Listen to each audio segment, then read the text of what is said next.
Adik-adik,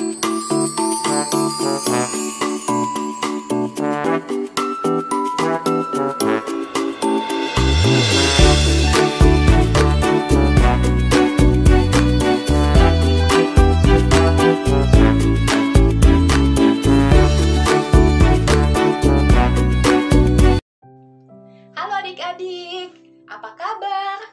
Wah, hari ini Cici senangnya minta ampun. Kenapa ya? Ada nggak yang adik-adik di rumah bisa tebak kenapa Cici hari ini senang banget? Ayo. Iya, Cici hari ini senang banget karena hari ini Cici bisa ketemu lagi sama adik-adik di sekolah minggu online. Aduh, nungguin seminggu itu ya, rasanya nggak sabar banget pengen cepet-cepet hari Minggu. Pengen ngeliatin mukanya adik-adik kalau difoto sama mama papanya terus dikirimin ke grup.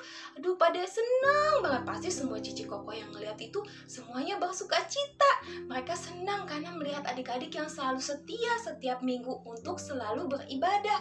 Semoga kita cepat-cepat ya adik-adik ya bisa kembali ke gereja supaya kita tidak perlu lagi sekolah minggu online seperti sekarang ini. Tapi walaupun kita masih online, kita tetap harus bersuka cita karena kasih Tuhan selalu ada buat kita. Kita bisa setiap hari hidup dengan sehat, bisa masih ketemu dengan mama papa, itu adalah kasih Tuhan yang terbesar buat hidup kita. Nah, sekarang sebagai ungkapan rasa syukur kita mau angkat satu buah pujian.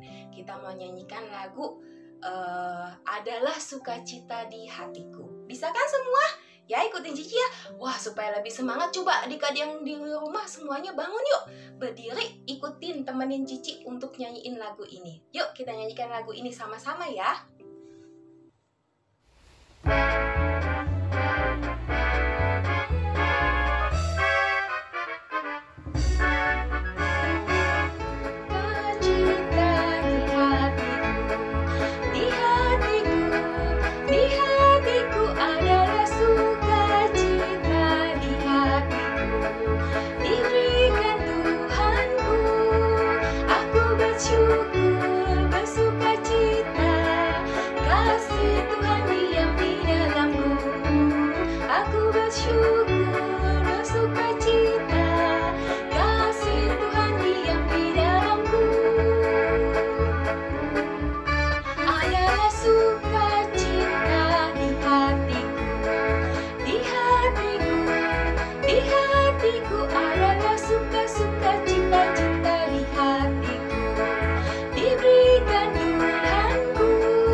Semuanya sudah bersuka cita semua kan?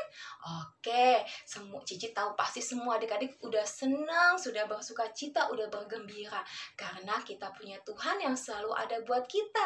Karena kasih Tuhan selalu ada buat kita. Buat keluarga kita, buat teman-teman kita ya adik-adik ya. Nah oke, sekarang semua yang di rumah boleh duduk kembali. Yuk, kita mau mulai ibadah kita pada hari ini. Kita mau berdoa. Kita lipat tangan dan tutup matanya ya. Ikutin Cici berdoa dari rumah. Oke? Yuk, mari kita berdoa. Tuhan Yesus, terima kasih karena Tuhan sekali lagi membuat kami boleh kembali beribadah pada hari ini. Terima kasih Tuhan, kalau Tuhan selalu memberikan kami kesehatan sehingga kami bisa melakukan segala aktivitas kami. Tolong pimpin kami ya Tuhan untuk boleh duduk diam mendengarkan cerita. Dalam nama Tuhan Yesus kami sudah berdoa. Amin.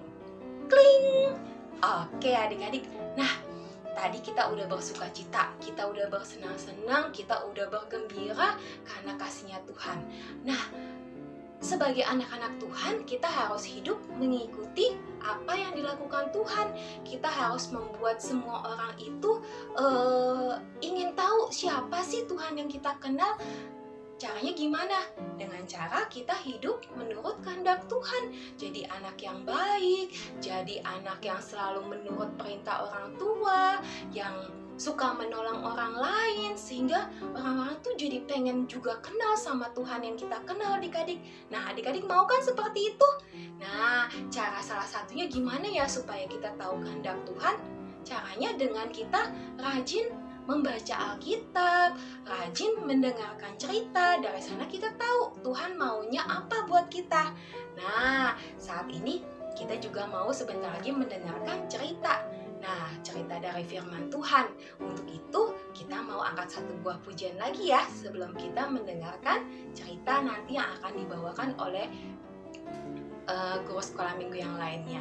Yuk, kita mau angkat lagu Firman Tuhan Ada di Hatiku. Yuk, kita nyanyikan lagu ini ya.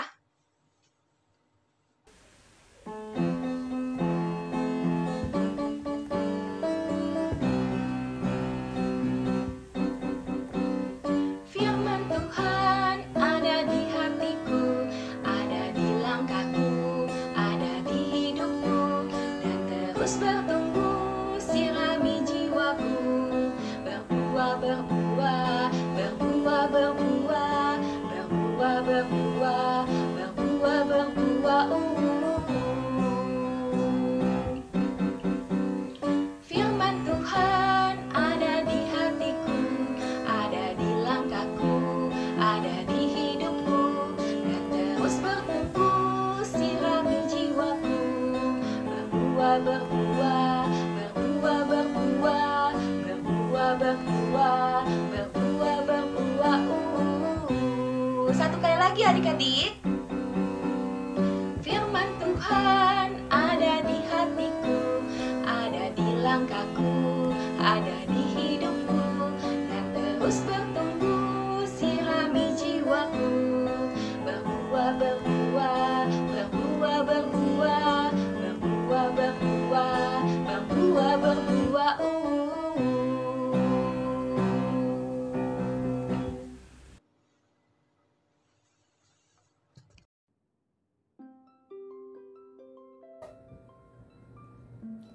Selamat pagi adik-adik. Sebelum kita mendengarkan cerita pagi hari ini, mari kita sama-sama berdoa dan menutup mata, melipat tangan kita, ikutin dari rumah masing-masing. Mari kita berdoa. Tuhan Yesus, terima kasih kami boleh bernyanyi, memuji nama Tuhan. Kami juga bersukacita untuk berkat dari Tuhan. Sebentar kami akan mendengarkan cerita. Tuhan tolong supaya kami boleh mendengar dan menyimak dengan baik. Terima kasih Tuhan Yesus. Dalam nama Tuhan Yesus kami berdoa. Amin. Boleh dibuka matanya dan semua duduk dengan manis. Kita akan mendengarkan kisah pada pagi hari ini. Adik-adik, apakah kalian memiliki idola? Maksudnya orang yang kalian sukai, kalian senangi karena orang tersebut baik hati, menyenangkan, berbicaranya juga menyenangkan, gak pernah marah, mungkin sesekali marah ya, tapi marahnya itu tidak sampai yang membuat kalian takut. Apakah ada?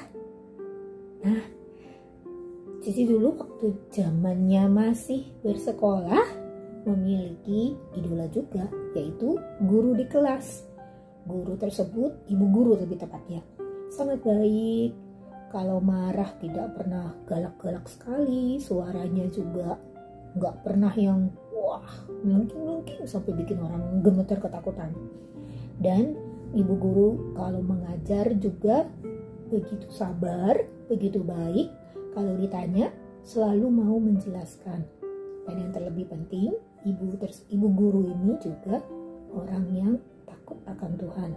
Dan dia mengajarkan kepada Cici dan murid-murid yang lainnya bagaimana caranya menjadi anak Tuhan dengan rajin berdoa serta setiap pagi menyempatkan diri untuk membaca renungan singkat. Nah adik-adik, selain ibu guru tersebut, kita juga mengenal seorang tokoh yang sangat terkenal, tapi tokoh ini sudah meninggal dunia. Dia adalah seorang oma yang kita kenal dengan nama Suster atau Mother Teresa. Suster ini bukan suster yang di rumah sakit ya adik-adik, tapi dia adalah seorang biarawati atau orang yang mengkhususkan dirinya hidup untuk melayani dan tinggal di rumah Tuhan bagi teman-teman kita yang Katolik. Jadi Mother Teresa ini adalah seorang yang berasal dari Inggris dan dia rela melakukan perjalanan jauh sekali dari Inggris pergi ke India, melayani di India. Dia melayani di India untuk apa? Kenapa kok jauh-jauh Cici? Karena dia mendengar bahwa orang-orang di India ini banyak sekali yang kesusahan, sakit, dan terlantar, dan tidak ada yang memperhatikan. Adik-adik kalau sakit di rumah, misalnya badannya panas atau batuk, tenggorokannya gatal, kira-kira apakah mama dan papa terus diam-diam aja gitu? Enggak ya, pasti mereka akan memberikan perhatian, menyuruh adik-adik makan, minum, dan yang terlebih bawa ke dokter ataupun juga diberikan obat. Ya, selain diberikan obat juga adik-adik akan dirawat dengan penuh kasih sayang. Seperti itulah yang dilakukan oleh Ibu atau Mother Teresa. Dia merawat orang-orang yang sakit, dan yang dirawat oleh Mother Teresa ini adalah orang-orang yang terkena penyakit kusta. Penyakit kusta ini adalah penyakit yang menyerang saraf dan sendi serta anggota tubuh, dan kalau sudah menyerang, selain bisa mengakibatkan kematian, kita bisa mati, dan anggota-anggota tubuh juga bisa hilang, seperti misalnya mungkin jarinya putus, hilang, ataupun juga hidung. Pokoknya serem deh adik-adik. Tapi Ibu Teresa tidak merasa seram dan tidak merasa takut, walaupun ini penyakit yang sangat menular. Menular kenapa? Dengan bersentuhan saja itu bisa menyebabkan penularan. Tetapi Ibu Teresa dengan penuh kasih sayang, dengan penuh pengabdian, dia melayani orang-orang tersebut seperti dia melihat bahwa orang-orang tersebut adalah Tuhan Yesus sendiri yang memerlukan pertolongan. Dia teringat bagaimana Tuhan Yesus dianiaya sebelum disalib, berdarah-darah, begitu menderita, dan orang-orang tidak ada yang memperdulikan. Jadi dengan melayani orang-orang tersebut, dia mau menyatakan bahwa Tuhan, saya mau melayani Tuhan melalui orang-orang yang sakit ini. Baik sekali ya Ibu Teresa ini ya adik-adik.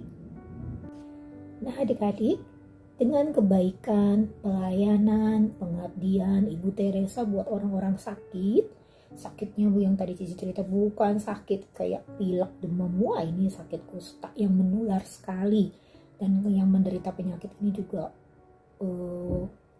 mengerikan ya, maksudnya serem gitu lihatnya, ada yang jarinya nggak ada yang hidungnya udah nggak ada, pokoknya melihatnya itu bikin kalian akan aduh gitu ya.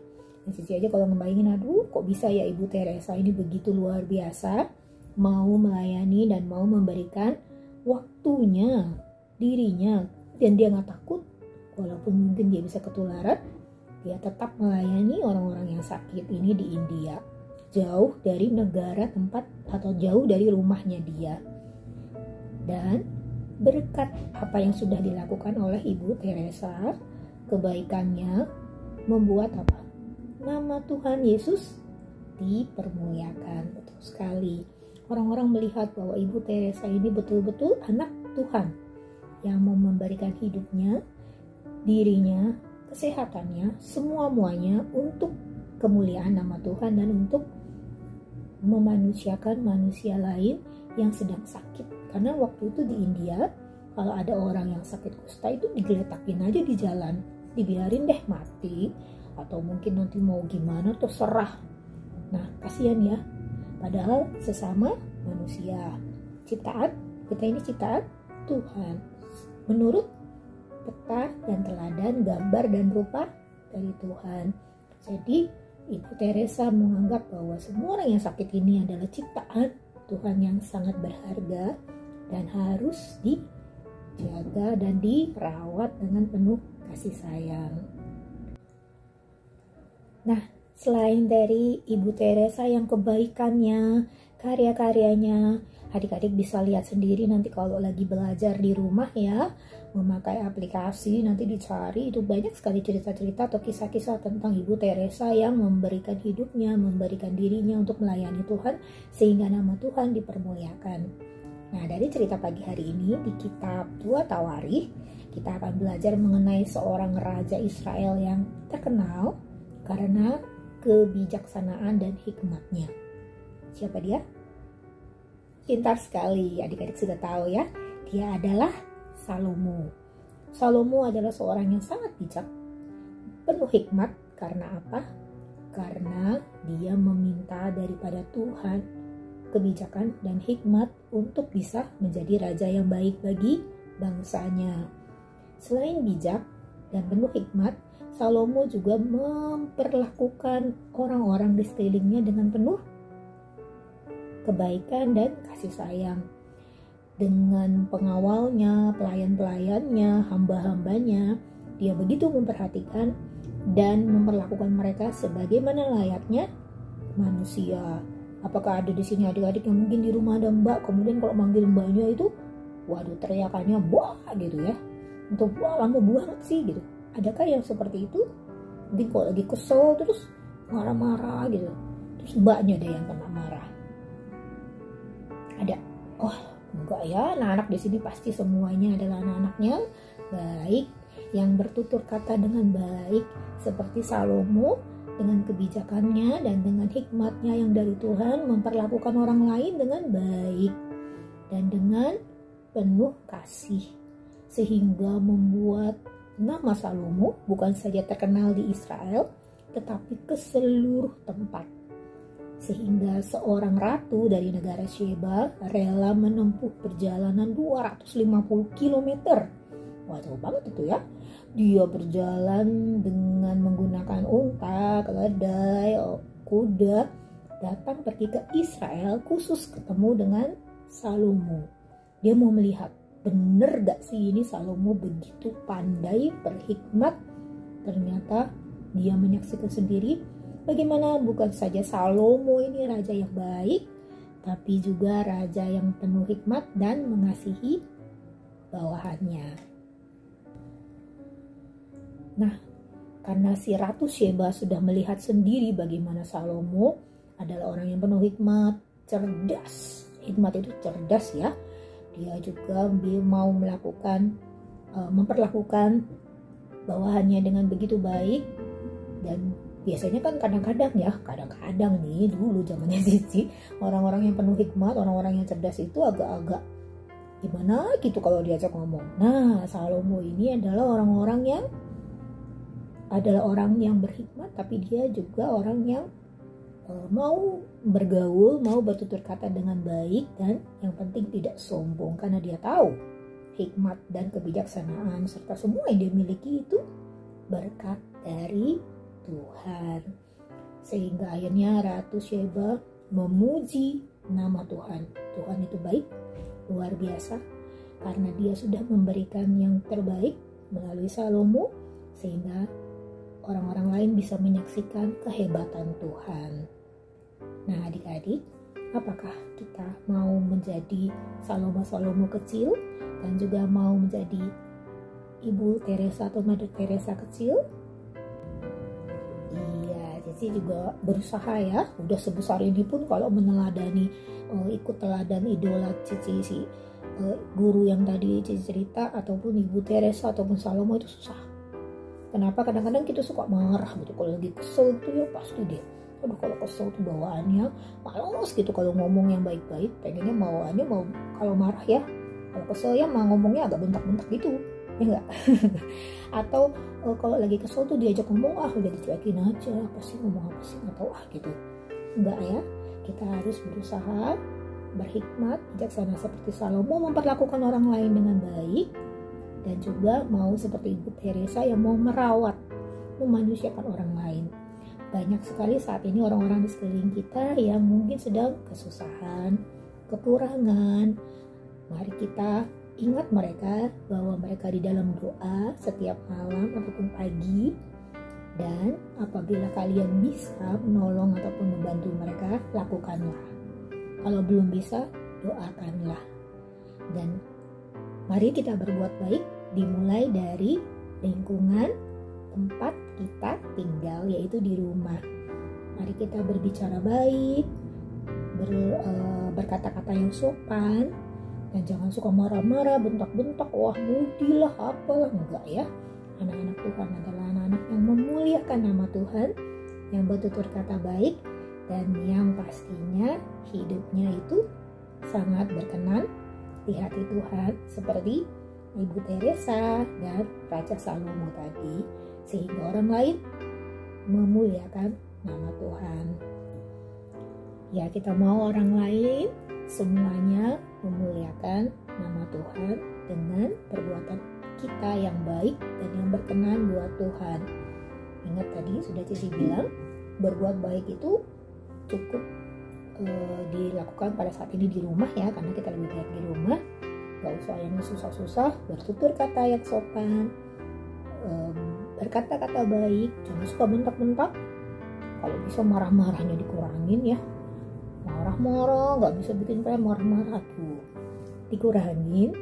Dan minta supaya Tuhan, kita doa minta sama Tuhan, Tuhan aku ini anak yang suka marah-marah, mudi.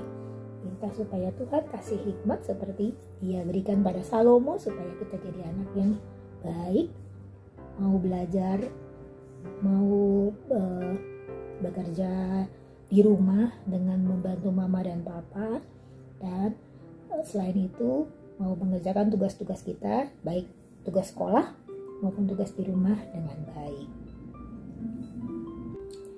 Ya, adik-adik, kok kita mau jadi orang baik? Kok kita mau berbuat baik? Kok kita mau memuliakan Tuhan? Nah, kenapa? Mari kita ingat berdasarkan ayat hafalan di pagi hari ini. Ya, kita ingat berdasarkan ayat hafalan kita pagi hari ini dari 2 Tawarikh 9 ayat 8a. Dari mana tadi? Iya, 2 Tawarikh 9 ayat 8a. Bunyinya cukup singkat, satu patah kata saja. Terpujilah Tuhan Allahmu. Kita ulang lagi. 2 Tawarikh 9 ayat 8a. Terpujilah Tuhan Allahmu. Oh ya, Cici lupa bilang, Tawarikh ada di mana? Perjanjian Lama. Iya. 2 Tawarikh 9 ayat 8a. Terpujilah Tuhan Allahmu. Ingat, kita ini anak-anak Tuhan, kita harus memuliakan Tuhan baik di rumah, di dimanapun kita berada, dan membuat orang lain memuji nama Tuhan. Terpujilah Tuhan Allahmu. Ya, jadi diingat ya adik-adik, kita harus selalu membuat orang lain melihat kemuliaan dan memuji nama Tuhan dengan perlakuan dan juga dengan berbuat yang baik dan yang menyenangkan hati Tuhan. Ingat dari ayat hafalan kita 2 Tawarikh 9 ayat 8a. Terpujilah Tuhan Allahmu. Baik, mari kita sekarang berdoa bersama-sama sebelum kita mengakhiri sekolah minggu hari ini. Kita doa ya, tutup matanya, lipat tangannya. Tuhan Yesus, terima kasih untuk teladan Raja Salomo dan juga Ibu Teresa yang dengan kebajikan dan hikmatnya serta dengan penyertaan Tuhan tidak jemu-jemu melakukan perbuatan baik dan memuliakan nama Tuhan melalui perbuatan dan hidup mereka. Tuhan tolong kami anak-anak boleh tumbuh menjadi anak-anak yang takut akan Tuhan, yang mau berbuat baik dan benar, serta selalu memuliakan nama Tuhan. Terima kasih Tuhan, kiranya Tuhan yang menjaga dan yang menolong kami semua. Dalam nama Tuhan Yesus, kami berdoa. Amin. Nah adik-adik, sebelum kita berpisah, jangan lupa, jangan jemu melakukan perbuatan baik, benar, yang memuliakan nama Tuhan. Sampai ketemu lagi minggu depan.